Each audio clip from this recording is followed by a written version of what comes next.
André Alain Atunduliongo, vous êtes président du conseil d'administration de la SNEL, qui est indexé à la suite de ce drame qui se produit ce matin à Matadi-Kibala. Une trentaine de morts. Parce que le bilan risque de s'alourdir. Jusque-là, on parle de 26.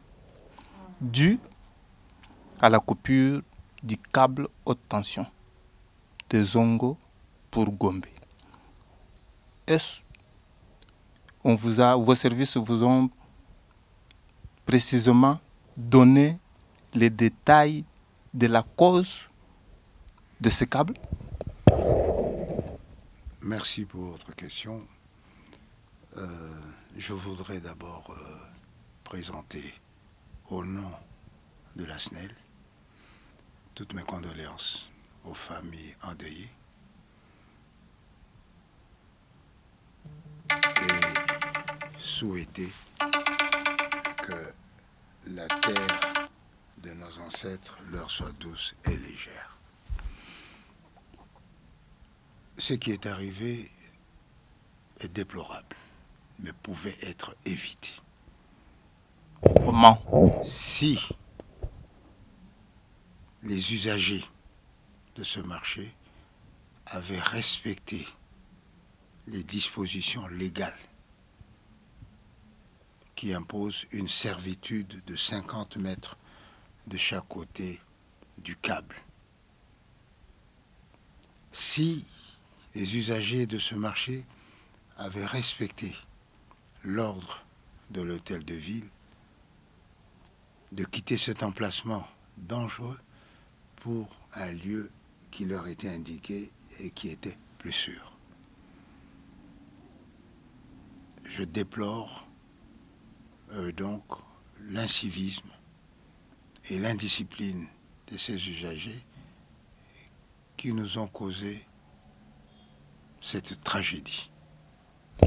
Vous déplorez l'incivisme des usagers qui nous ont causé cette tragédie. Cela veut dire que la responsabilité n'est pas partagée? Je ne voudrais pas être polémiste. Si le câble était tombé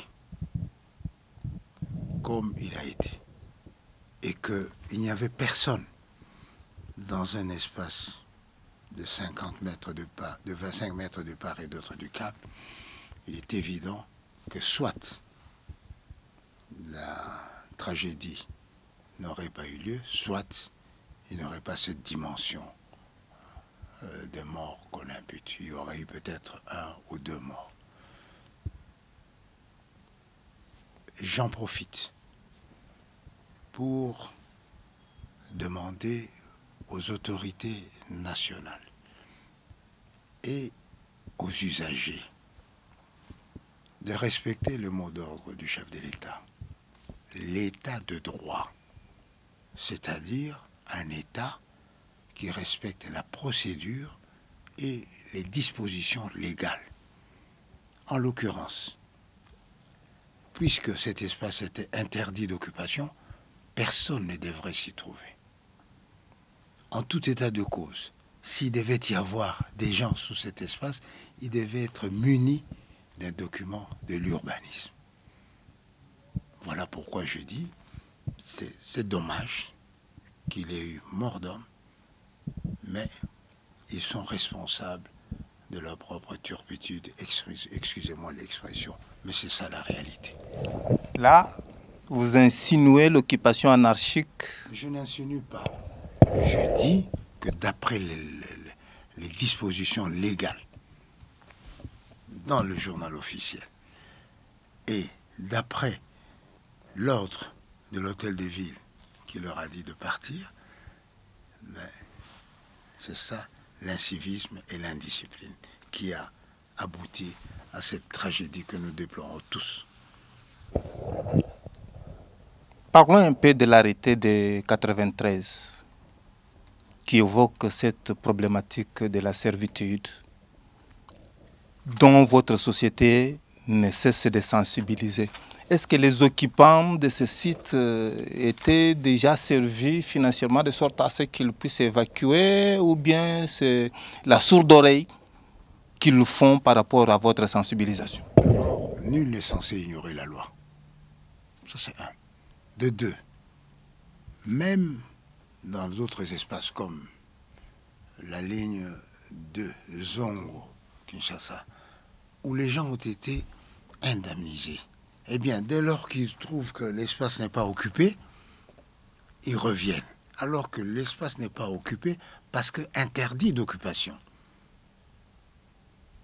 Voilà pourquoi je dis, j'insiste sur le civisme, j'insiste sur la discipline républicaine et j'insiste sur le respect du mot d'ordre du président, instaurer un état de droit, vivre un état de droit.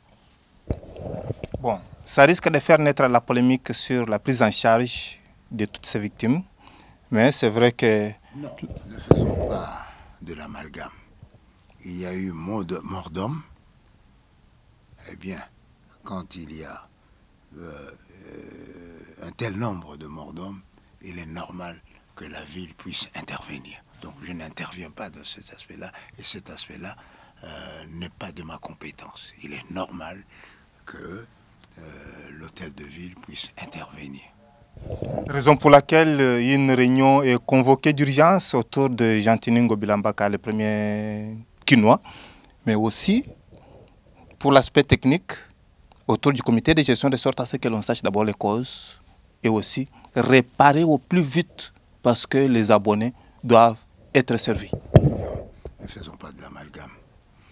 L'autorité compétente de la ville, le gouverneur Jean-Tini, est dans ses compétences et de son droit de convoquer une réunion, soit de sécurité, soit une réunion ponctuelle, étant donné le nombre de morts.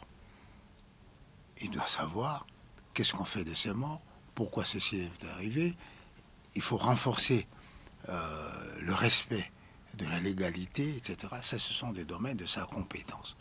Nous, sur le plan technique, devons d'abord voir si la chute du câble est due par notre faute ou bien par la violence des éléments de la nature, ce qui semble être plutôt le cas. Le vent, par exemple? Sur la violence des éléments de la nature. Ça peut être le vent, ça peut être une décharge atmosphérique, voilà. Mais la disposition que nous devons prendre, c'est de demander aux autorités, ce que je fais, le respect des dispositions légales. Il faut d'abord que les gens commencent à respecter les 50 mètres de l'espace de servitude. Mais à part ce qui est arrivé, nous devons aussi prévenir. Je vous ai dit, il y a des gens qui construisent sous le passage de la ligne 2 de Inga jusqu'ici, alors qu'ils ont été dédommagés. Deuxièmement, il y a des gens qui ont construit à ce jour des stations d'essence sur les servitudes, même des câbles de SNEL. C'est là, vous voulez insinuer quoi? Il faut que la démolition suive? Je ne suis pas polémiste. Je vous dis, le chef de l'État a pris l'engagement d'instaurer un État de droit et nous devons l'accompagner par le respect des dispositions légales. Prévenons. Parce que la loi vous dit de ne pas construire sur les servitudes de la SNEL pour deux raisons. Éviter la survenance des accidents de ce genre et éviter d'handicaper ou d'entraver la SNEL dans ses interventions. Il faut respecter ces dispositions. Avant de clore notre entretien, il y a deux sous-questions qui m'arrivent, qui me tombent à la tête, parce que l'on doit prévenir. Ceux qui s'exposent à ces dangers, est-ce un moment de rappeler à ce que la loi soit appliquée, parce que l'on voit toujours les constructions en dessous de toutes ces lignes, soit à Massina, soit au niveau de rond-point Ngaba. Que faire? Même à la Gombe. Même à la Gombe, que faire? Mais lancez, c'est à vous les journalistes, de lancer un appel aux autorités compétentes, le gouverneur de la ville, le ministère de l'Urbanisme et des Affaires foncières, pour que force reste à la loi, pour nous éviter ce genre de tragédie. Monsieur le Président du Conseil d'administration, nous vous remercions. Je vous remercie.